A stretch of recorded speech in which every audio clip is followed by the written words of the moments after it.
कल 8 राज्यों की 58 सीटों पर वोटिंग होगी। छठे फेज के चुनावी मैदान में कुल 889 उम्मीदवार हैं। बिहार की 8, हरियाणा की 10 सीटों पर कल मतदान, तो वहीं उत्तर प्रदेश की 14, पश्चिम बंगाल की 8 सीटों पर, दिल्ली की 7, ओडिशा की 6 सीटों पर और जम्मू कश्मीर की 1 और झारखंड की 4 सीटों पर कल वोटिंग होगी। साथ में बिहार की 8 सीटों पर कल मतदान होगा। देखिए, हरियाणा की 10 सीटें, उत्तर प्रदेश की 14, पश्चिम बंगाल की 8 सीटों पर कल छठवें चरण में मतदान होना है। तो कल 8 राज्यों की 58 सीटों पर छठे चरण को लेकर के मतदान होगा। कुल 889 उम्मीदवार चुनावी मैदान में हैं। बिहार की 8 सीटों पर कल वोटिंग होगी, तो हरियाणा की सभी 10 सीटों पर कल मतदान होगा। उत्तर प्रदेश की 14 सीटों पर कल वोटिंग, पश्चिम बंगाल की 8 सीटों पर कल ही वोटिंग, दिल्ली की 7 सीटों पर कल वोटिंग, ओडिशा की 6 सीटों पर कल मतदान रहेगा। वहीं जम्मू कश्मीर की 1 सीट पर कल और झारखंड की 4 सीटों पर कल वोटिंग होगी। कुल 889 उम्मीदवार चुनावी मैदान में। लगातार सभी पार्टियों ने अपना पूरा दमखम लगाते हुए चुनावी प्रचार का मोर्चा संभाला। अगर दिल्ली और हरियाणा की बात की जाए तो बीजेपी की हर संभव कोशिश होगी कि 2019 जैसे ही नतीजे यहां देखने को मिले। हालांकि अगर बाकी सीटों की भी बात की जाए तो जैसे जैसे चुनाव चरणबद्ध तरीके से आगे बढ़ रहा है, प्रचार का तरीका भी बहुत खास। देखिए, यहाँ पर आपको कुछ चेहरे हम दिखा रहे हैं, किस तरीके से निरहुआ यहाँ पर चुनावी मैदान में है। हालांकि पिछली बार 2019 में इन्हें जीत हासिल नहीं हुई थी, लेकिन इस बार बीजेपी की कोशिश की निरहुआ को फिर से मौका दिया गया है। इस बार ये किला ये फतह कर लेंगे। उत्तर प्रदेश की 14 सीटों पर कल मतदान होना है, निरहुआ की सीट भी इसमें शामिल है। पश्चिम बंगाल की 8, दिल्ली की 7, ओडिशा की 6 सीटों पर कल मतदान होगा। जम्मू कश्मीर की 1, झारखंड की 4 सीटों पर कल वोटिंग होगी छठे दौर के तहत।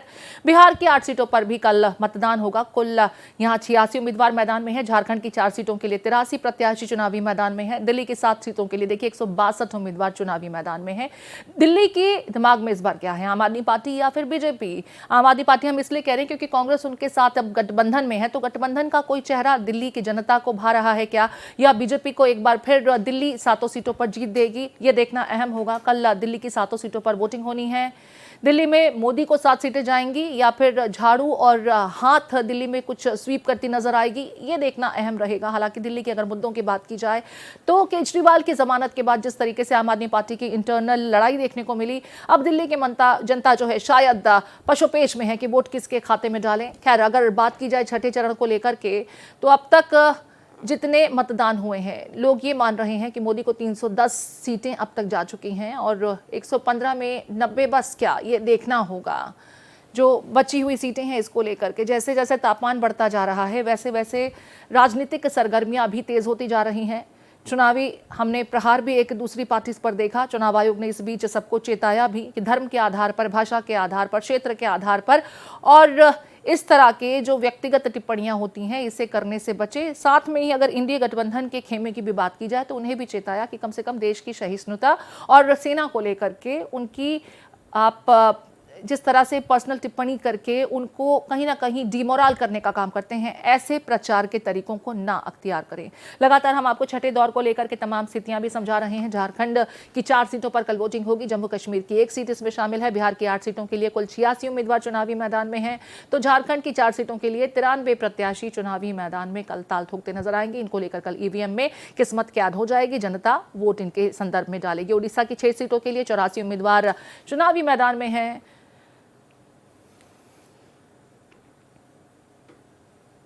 तो राज्य और केंद्र शासित प्रदेशों को लेकर के कल लोकसभा की 58 सीटों पर वोटिंग होनी है। कुल बिहार की अगर बात की जाए तो बिहार में 8 सीटों पर कल वोटिंग होगी, 86 प्रत्याशी मैदान में हैं। हरियाणा की 10 सीटों पर 223 उम्मीदवार मैदान में हैं। जम्मू कश्मीर की 1 सीट के लिए 20 उम्मीदवार, वहीं झारखंड के लिए 4 सीटों की बात की जाए तो 93 प्रत्याशी, दिल्ली की 7 सीटों पर 162, ओडिशा की 6 सीटों पर 64 उम्मीदवार चुनावी मैदान में हैं, जबकि उत्तर प्रदेश की 14 सीटों के लिए 162 प्रत्याशी चुनावी मैदान में, पश्चिम बंगाल की 8 सीटों के लिए 79, कुल 58 सीटों पर 889 उम्मीदवार मैदान में कल रहेंगे। इनके लिए कल जनता वोट करेगी।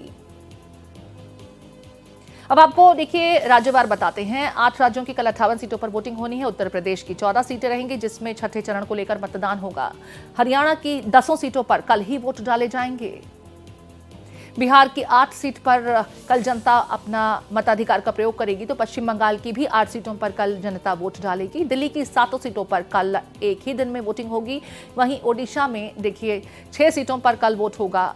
झारखंड की 4 सीटों पर कल जनता अपने मताधिकार का प्रयोग करेगी। साथ में अगर जम्मू कश्मीर का जिक्र करें तो यहां पर कल 8 सीट पर, ये वो सीट है जहां महबूबा मुफ्ती चुनावी मैदान में है, पीडीपी प्रत्याशी। इनके लिए कल जनता अपने मताधिकार का प्रयोग करेगी। अब आपको दिल्ली के बारे में बताते हैं। पूर्वी दिल्ली से यहां पर बीजेपी ने हालांकि अपना प्रत्याशी चेंज किया। पश्चिमी दिल्ली में भी प्रत्याशी चेंज किया, दक्षिणी दिल्ली में भी बीजेपी का कैंडिडेट चेंज हुआ। अब तक जो एमपी थे यहां पर उन्हें मौका नहीं मिला। चांदनी चौक से भी बीजेपी ने नए चेहरे को इंट्रोड्यूस किया है। सिर्फ एक सीट पर अगर उत्तर पूर्वी दिल्ली की बात की जाए तो मनोज तिवारी यहां से चुनावी मैदान में है। उत्तर पश्चिमी दिल्ली में भी बीजेपी ने एक नए चेहरे को मौका दिया है, चुनावी मैदान में उतारा है। नई दिल्ली सीट से भी पार्टी का चेहरा चेंज हुआ है। यहां से बांसुरी स्वराज को मौका दिया गया है। दिवंगत सुषमा स्वराज की बेटी बांसुरी स्वराज को इस बार पार्टी ने यहां से अपना उम्मीदवार घोषित किया है। तो दिल्ली की 7 सीटों के बारे में भी हमने आपको बताया। हमारे साथ मेरे सहयोगी जुड़ गए हैं।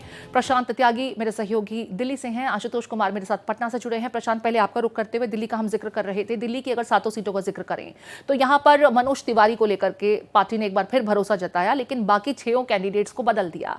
बांसुरी स्वराज को कहा जा रहा है कि सुषमा स्वराज की क्योंकि विरासत उनके साथ है और जिस तरीके से सुषमा स्वराज को लेकर के जनता के बीच में सेंटिमेंट्स हैं, बांसुरी स्वराज को उसका खूब फायदा मिलने वाला है।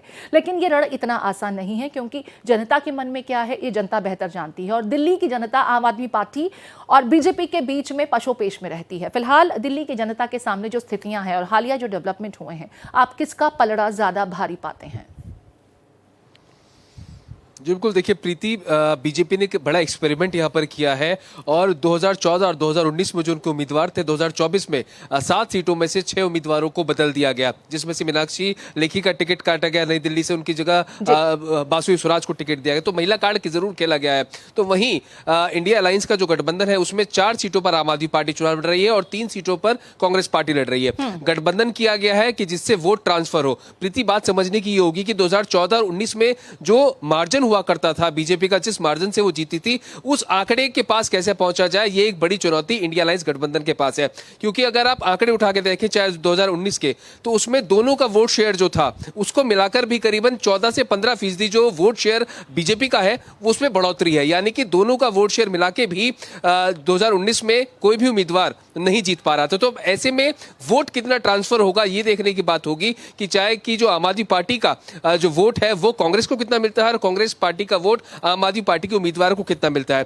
3 सीटों पर दिल्ली के अंदर कांग्रेस पार्टी चुनाव लड़ रही है, जिसमें कन्हैया कुमार, उदित राज और जेपी अग्रवाल चुनावी मैदान में है। तो सबसे बड़ी बात यही होगी कि अपने उम्मीदवारों के साथ साथ जो रणनीति तैयार की गई है आम आदमी पार्टी और कांग्रेस की, तो उसमें बीजेपी को कैसे हराया जा सके, कैसे जो टारगेट लेके चले हैं कम से कम 3 से 4 सीटें कि इंडिया अलायंस गठबंधन जीते। हालांकि देखिए चुनौती बीजेपी के सामने भी काफी थी, क्योंकि एंटी इनकम्बेंसी कहीं ना कहीं नजर आ रही थी और जो अनुमान था, जो इंटरनल रिपोर्ट्स थी, उसमें कहा जा रहा था कि वोट शेयर जरूर होगा, यानी कि माफ कीजिएगा वोट ट्रांसफर जरूर होगा आम आदमी पार्टी का कांग्रेस को और कांग्रेस का आम आदमी पार्टी को, जिसके चलते एंटी इनकम्बेंसी का सामना न करना पड़े। 6 उम्मीदवारों का जो टिकट है वो काटा गया और नए उम्मीदवारों को मैदान में लाया गया।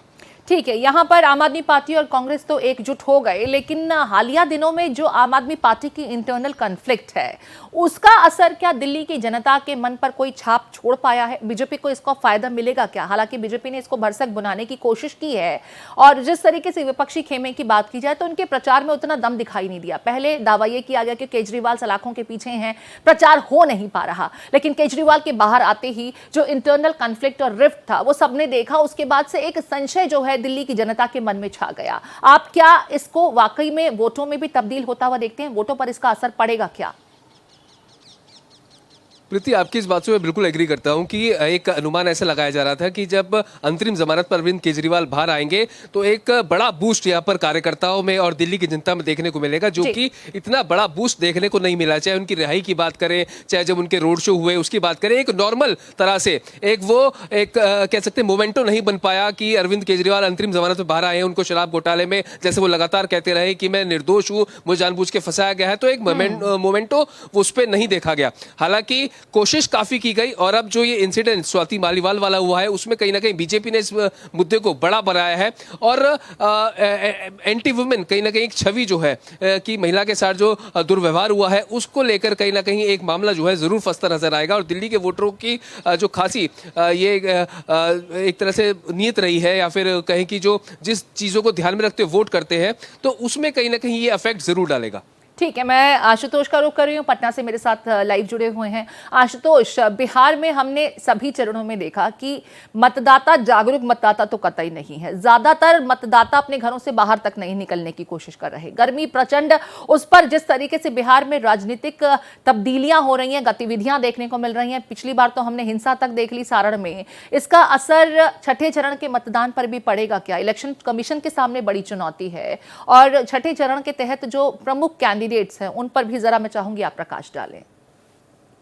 बेशक प्रीति, सबसे इम्पोर्टेंट बात यह है कि हर चरण से पहले या उसी दिन प्रधानमंत्री बिहार पहुंच जाते हैं। कल भी देश के प्रधानमंत्री नरेंद्र मोदी पटना पहुंचेंगे और राम कृपाल यादव के समर्थन में विक्रम यानी पटना डिस्ट्रिक्ट का बॉर्डर इलाका है, वहां पे रोड शो करेंगे और उसके बाद काराकाट जाकर उपेंद्र कुशवाहा को मैसेज देंगे। तो कहीं ना कहीं नरेंद्र मोदी के लिए भी बिहार बहुत महत्वपूर्ण है। जहाँ तक सीटों की बात करें तो पश्चिम चंपारण एक ऐसा सीट है जहाँ कांग्रेस प्रॉपर तरीके से फाइट दे रही है संजय जायसवाल को। वहां से कांग्रेस के उम्मीदवार मदन मोहन तिवारी हैं और वहां नाराजगी की वजह सवर्ण वोट बैंक है। सवर्ण वोट बैंक को लग रहा है कि मोदी सरकार ने ओबीसी ईबीसी को ज्यादा तवज्जो दे दिया है, नतीजतन वो सवर्ण वोट अब मदन मोहन तिवारी की ओर शिफ्ट करता हुआ नजर आ रहा है। नतीजतन बीजेपी के कई दिग्गज और नीतीश कुमार की पार्टी के कई दिग्गज लगातार पश्चिम चंपारण में कैंप कर रहे हैं। तो इसी तरह के हालात वाल्मीकि नगर में भी है। वहां से भी दीपक यादव एनडीए उम्मीदवार को प्रॉपर तरीके से फाइट दे रहे हैं और ऐसी स्थिति में वाल्मीकि नगर को बचाने के लिए ब्राह्मण वोट बैंक की ओर नजरें टिकाई हुई है बीजेपी और वहां ब्राह्मणों को एकजुट करने की कोशिश की जा रही है। तो इस तरह के हालात बने हैं। शायद यही वजह है कि हर चुनाव से पहले प्रधानमंत्री बिहार पहुंच जाते हैं, या तो एक दिन पहले पहुंचते हैं और कई बार तो सेम डे पहुंचे हैं। आप समझ सकते हैं छठे चरण का चुनाव होगा और दूसरी तरफ प्रधानमंत्री रोड शो करेंगे और काराकाट में उपेंद्र कुशवाहा के लिए वोट मांगेंगे। तो एक पक्ष तो ये हुआ। दूसरी जो सारण में पोस्ट पोल वायलेंस हुई है उसके बाद से चुनाव आयोग की टेंशन बढ़ गई है, क्योंकि उत्तर बिहार में खास करके इतिहास रहा है, हालांकि वर्षों पहले का ये इतिहास रहा है कि बूथ लूट या फिर अन्य तरह के हिंसक वारदातों का इतिहास पुराना है। नतीजतन चुनाव आयोग भी अलर्ट मोड में है, क्योंकि जब भी हिंसक वारदातें हावी होती है तो वोटर का जो टर्नआउट है वो कम हो जाता है। नतीजतन चुनाव आयोग प्रॉपर तरीके से तमाम जिलाधिकारियों, एसपी और एसडीओ को लगा के मॉनिटर करा रही है। नेपाल बॉर्डर को पूरी तरह से सील कर दिया गया है कि कहीं से कोई हिंसक वारदात ना हो और तमाम बूथों पर अतिरिक्त जवानों को लगाया गया है। एक तरह से कहें एडिशनल फोर्स लगा के ये सुनिश्चित किया जा रहा है कि वोटर डरे नहीं, मतदान केंद्र पे जाएं। और फर्स्ट टाइम वोटर के लिए भी खास व्यवस्था की गई है, उन्हें कैप देने की व्यवस्था, उन्हें टी शर्ट देने की व्यवस्था की गई है ताकि फर्स्ट टाइम वोटर भी बढ़े। हालांकि 5 चरण बिहार में गुजर गए हैं, लेकिन चुनाव आयोग के अनुसार अभी भी जो वोटर टर्नआउट है वो नहीं बढ़ पाया है और लगातार जो तमाम कोशिशें हैं वो विफल हुई है।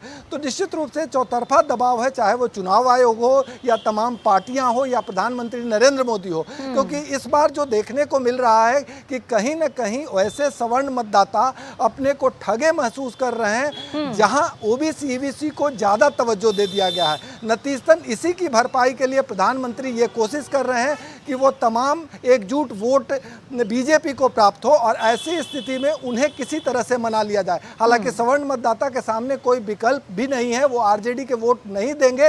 इसके बावजूद बीजेपी को कई जगह चिंता सता रही है, जैसे पश्चिम चंपारण में, वहां के अलावा वाल्मीकि नगर में भी दिक्कतें हो रही है। जी ठीक है, मैं लौटती हूँ आपके पास में। इस बीच अपने दर्शकों को बता देते हैं कि कल छठे चरण के तहत दिल्ली की 7 सीटों पर वोटिंग होनी है। नई दिल्ली के बारे में समझ लेते हैं। यहाँ से आम आदमी पार्टी और इंडी गठबंधन के जो प्रत्याशी हैं सोमनाथ भारती, उनके खिलाफ बांसुरी स्वराज जो है बीजेपी ने मैदान में उतारा है। बांसुरी स्वराज 40 साल की हैं, पोस्ट ग्रेजुएट हैं, 19 करोड़ इनकी संपत्ति है। वहीं सोमनाथ भारती 39 साल के हैं, पोस्ट ग्रेजुएट हैं, 2 करोड़ इनकी कुल संपत्ति है।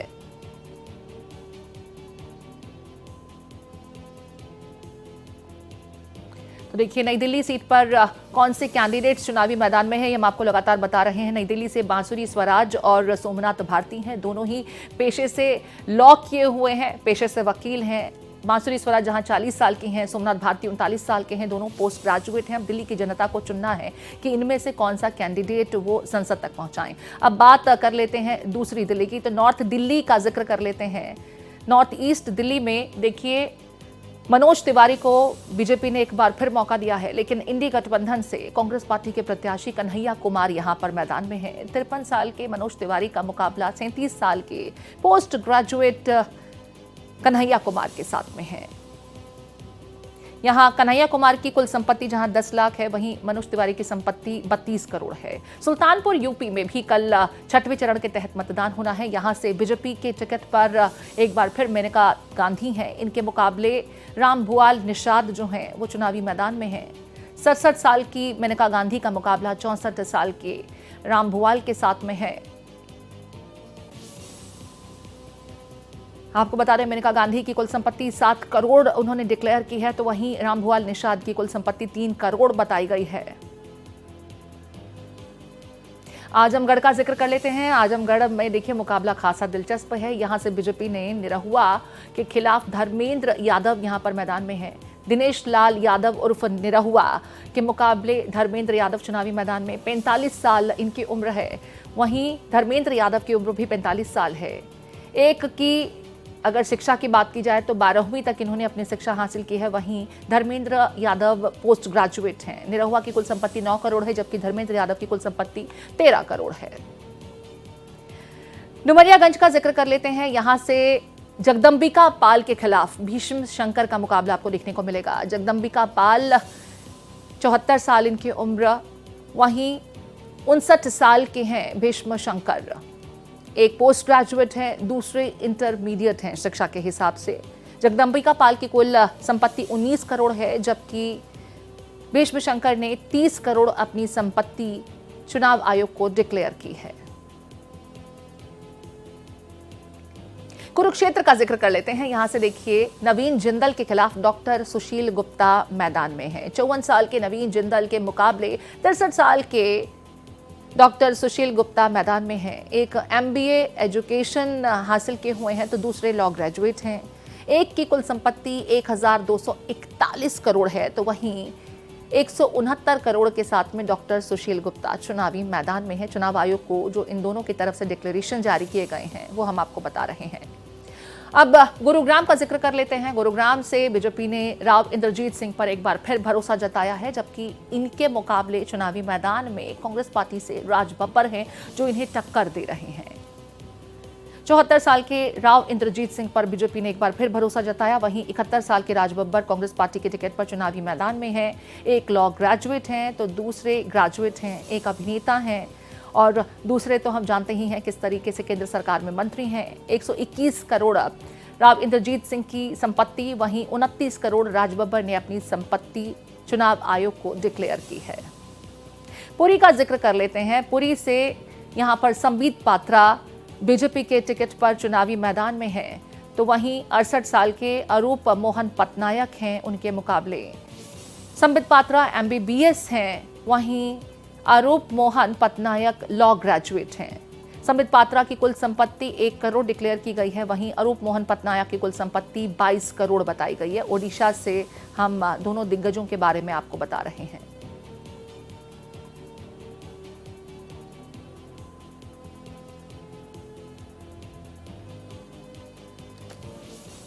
चलिए, तो चुनाव को लेकर के दिल्ली की जनता तैयार है, हरियाणा की जनता तैयार है, यूपी, बिहार और देश के बाकी तमाम राज्य जहां कल मतदान होना है। भारत एक्सप्रेस की उनसे यही अपील कि अगर आपके क्षेत्र में कल मतदान है तो अपने घरों में ना बैठें, अपने मताधिकार का प्रयोग जरूर करें। लोकतंत्र के निर्माण में आपका एक एक वोट बेशकीमती है। बहुत शुक्रिया प्रशांत दिल्ली से लाइव हमारे साथ जुड़ने के लिए, और आशुतोष पटना से हमारे साथ लाइव जुड़कर के तमाम चुनाव से जुड़ी हुई अपडेट्स हम तक साझा करने के लिए। इसी के साथ इस खास पेशकश में इतना ही। देश और दुनिया से जुड़ी हर अपडेट के लिए आप चलते रहिए भारत एक्सप्रेस के साथ।